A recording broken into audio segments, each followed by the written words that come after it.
Okay, Joseph Fisher is a Ph.D. candidate in the Department of Religion at Columbia University. His training is in the fields of American religious history, philosophy of religion and science, technology, and religion.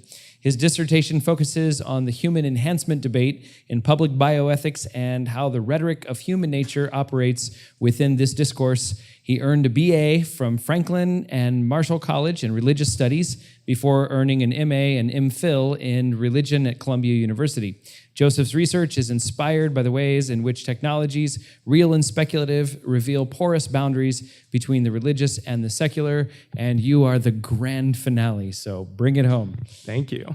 That was a very nice description. I wonder who wrote it. It seems that I have the distinct honor of closing out what has been an interesting and constructive and wonderfully weird conference.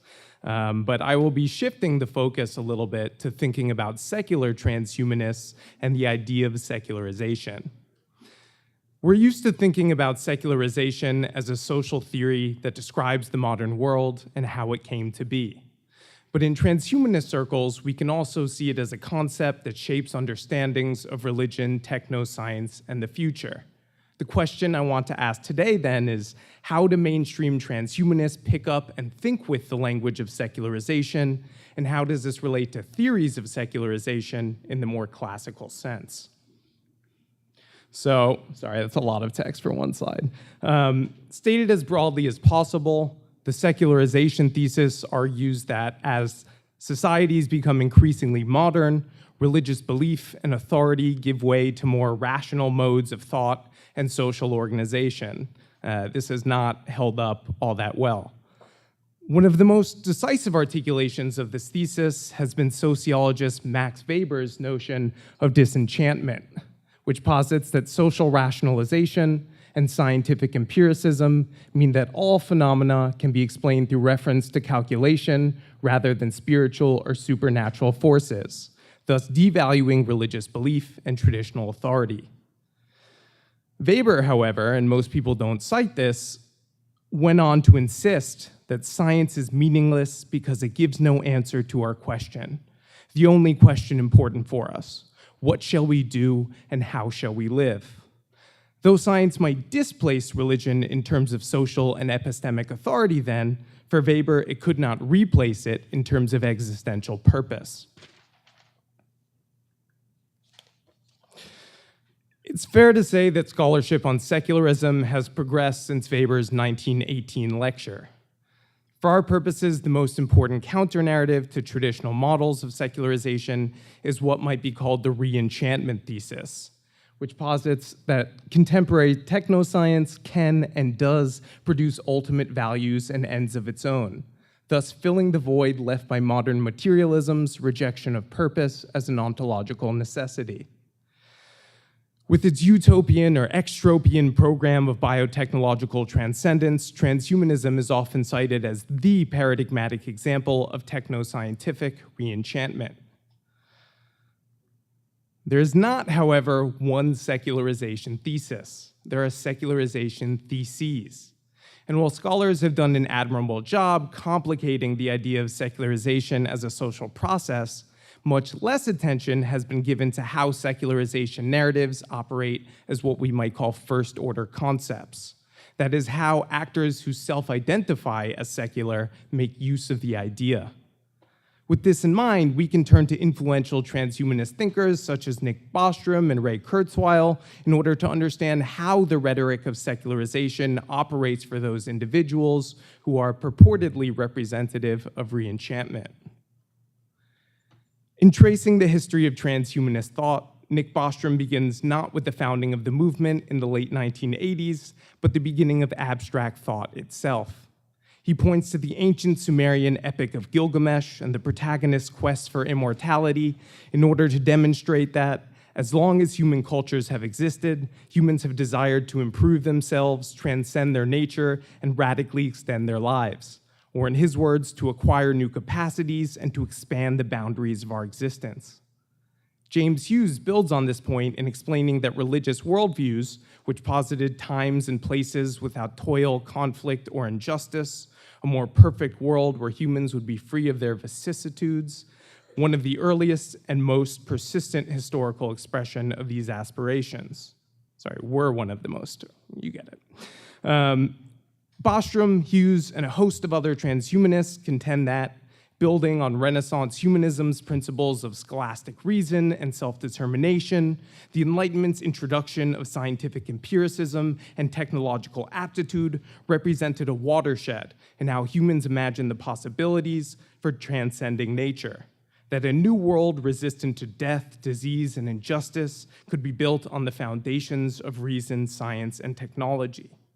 Continuing this Enlightenment tradition of practical reason, secular transhumanists point to the support for and development of technologies such as genetic engineering, whole brain emulation, and engineered senescence as the crucial means to biological transcendence, and transhumanism itself as the most important messenger of the modern millennial imagination.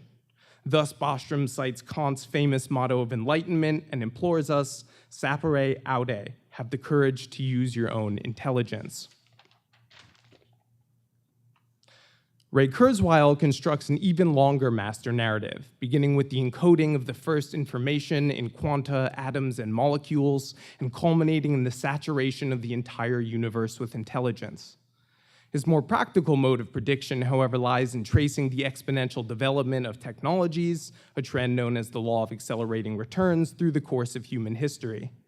Based on this mode of prediction, he forecasts that transcending human biology through the creation of greater than human artificial intelligence and smart human-machine interfaces is imminent. Kurzweil also demonstrates an enduring interest in consciousness, spiritual experience, and God.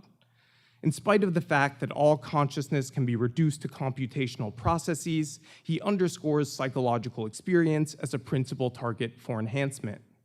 He even suggests that we will be able to manufacture and enhance what is traditionally known as spiritual experience, which he defines as a feeling of transcending one's everyday physical and mortal bounds to a sense of deeper reality, through determining the computational processes of the brain that give rise to it. The implication is that spiritual experience, which he understands as the core of religious activity, is a biocomputational process that is also subject to the trend of exponential development. This technologizing of religious themes reaches a fever pitch when, in response to the question of whether God exists, he explains that the culmination of technological evolution will, quote, be the universe waking up. So does God exist? Well, I would say not yet. Secular transhumanists, broadly construed, thus understand themselves as continuing the historical progress initiated by the Enlightenment tradition, with biotechnologies functioning as one more means to the age-old ends of transcending our natural confines, improving our physical and intellectual capacities, and extending life. The key difference for these enthusiasts is that, as the culmination of a long and progressive secularizing transition to practical reason, biotechnologies promise to, unlike magical, religious, and other unscientific means, finally fulfill our ancient longings. Furthermore, while religious metaphysics might be misguided, religion expresses desires and ends that are fundamentally human. Although this universalizing and reductionist understanding of religion is problematic, a common theme emerges in these narratives of secularization. Rather than displacing religion, the secular project of technoscience can and ought to replace it, and in doing so, fulfill what are assumed to be its traditional ends. Thus, we see someone like Max More saying that transhumanism, quote, can act as a philosophy of life that fulfills some of the same functions as religion, but without any appeal to a higher power, a supernatural entity, or to faith. If there is an ironic component to this narrative, it is that it simultaneously affirms religious ends, casting them as essentially human and worthwhile, while requiring the retreat or disappearance of religion itself. Marvin Minsky, for example, is deeply critical of religious superstition, arguing that if humans had believed in science instead of religion 2,000 years ago, we would all be immortal now. It should be unsurprising then that polls suggest that the majority of transhumanists do not identify with any religion and see religious attitudes as negatively correlated with the acceptance of transhumanist ideas. The idea that technoscience can assume the mantle of religion is taken to its logical conclusion by religious transhumanist bodies such as Julio Prisco's Turing Church, a spiritually oriented cosmist transhumanist religion, and Martine Rothblatt's Terrasem movement, a trans religion based on faith in and the pursuit of digital life extension. Both institutions represent God, rhetorically or literally, as emerging through the technological evolution of consciousness and civilization. While Prisco and Rothblatt differ from other mainstream transhumanists in suggesting that accepting transhumanist ideals does not require abandoning other religious commitments, the premise of replacement is nevertheless implicit. It is through technologies like mind uploading that we will achieve the goal of biological transcendence, and therefore these projects can or ought to be imbued with spiritual or theological significance of their own. With the increasing recognition of the commonalities between traditional religion and transhumanism, however, we have also seen the emergence of compatibilist rather than replacement models, such as in the Mormon Transhumanist Association and the Christian Transhumanist Association, which privilege the theological tenet of co-creation and encourage the use of scientific and medical innovations. Thinkers such as Michael Latorre and James Hughes have also proposed Buddhist transhumanisms that pursue the traditional Buddhist goals of reducing suffering and realizing awakening, but with the assistance of scientific knowledge and technological means. Indeed, this conference itself is testament to the move towards reconciliation rather than replacement narratives. While I don't have time to explore this in detail, and we've pretty much spent all day discussing it, it will be fascinating to monitor whether these reconciliatory attitudes continue to enter into the transhumanist mainstream and what role, if any, secularization narratives will play in the process. So just to wrap it up, in conclusion, I want to suggest that by turning to how secularization narratives operate as first-order concepts, that is, how people pick up and make use of the language of secularization, we can begin to understand the relationship between re-enchantment and secularization differently.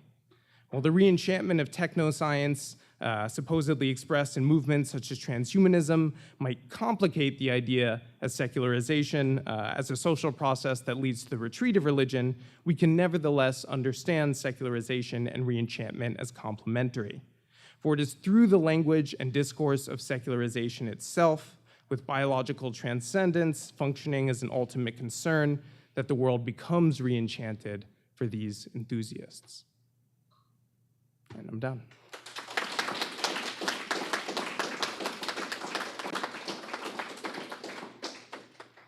Do we have time for a couple questions?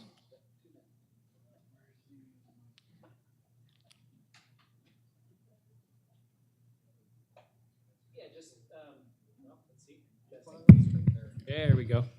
In you're looking at all of this and looking at the secular narratives and recognizing some of the similarities between religious narratives and secular narratives, are there any groups or have you seen any trend of people, individuals who go back and forth between them? Like, I wonder, is someone who started off as a Christian likely to become a transhumanist at some point, as opposed to, going into leaving religion without to something else that doesn't have a narrative, or the opposite? Do you see people going from transhumanism and into another narrative? Is there something about the similarities that makes them more porous? Yeah, I don't have the data to make a definitive claim on that, but I think as we're beginning to see the proliferation of religious transhumanist institutions and the kind of dialogue associated with that, I think we've seen that today. It's not just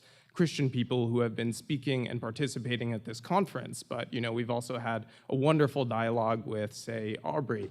We're going to increasingly see a kind of transitory attitude to these things. That doesn't mean that people will be switching over willy-nilly, but we will have increased dialogue, and you may see that people take on faith commitments that they otherwise wouldn't have because they didn't see it as aligning with transhumanist ideals. At the same time, you may see, I think, what you already do, which is that sometimes people with faith commitments find transhumanism and decide it clashes with what they already believed. Does that answer your question? Yeah. Okay.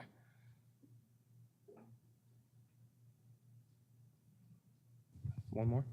Okay. I was just going to ask, do you think that this process of secularization, it was mentioned during one of the panels that a lot of people who have, religious people who have objections to transhumanism or the advancement of science and technology, their objection is really because it creates a marketing problem. Do you think this process of secularization is maybe a net positive for us as a community because it forces us to, refine our ideas and why we believe what we believe, and ultimately we come out healthier, even if it's kind of disturbing in the short term? I'm not sure if it's a good or bad thing, but I try to think of secularization in the mold of someone like philosopher Charles Taylor, in that secularization helps to structure the understandings of and possibilities for experiencing religion in the modern world, but it doesn't necessarily signal any kind of decline in religion. And so one way of thinking about this, I think this is maybe a common term, is the marketplace of faith, right? The very idea that you can choose, essentially as a type of consumer, which set of faith commitments you want to subscribe to, you want to commit to, that you want to buy into. And the fact that you can choose to opt in or opt out of the religion which you were born into, these ideas are relatively modern phenomena, at least being phrased that way. And so I guess you're asking this question of sort of it being beneficial. And one thing that I think the existence of this marketplace of faith does, that it provides, is the possibility for increased dialogue across traditional, denominational, religious, secular, religious, public-private lines. Insofar as people are constantly mulling over, what they want to believe and what kinds of practices they want to adopt, I think that absolutely opens the possibility for more dialogue and revision, and all the wonderful things that come with communication. All right.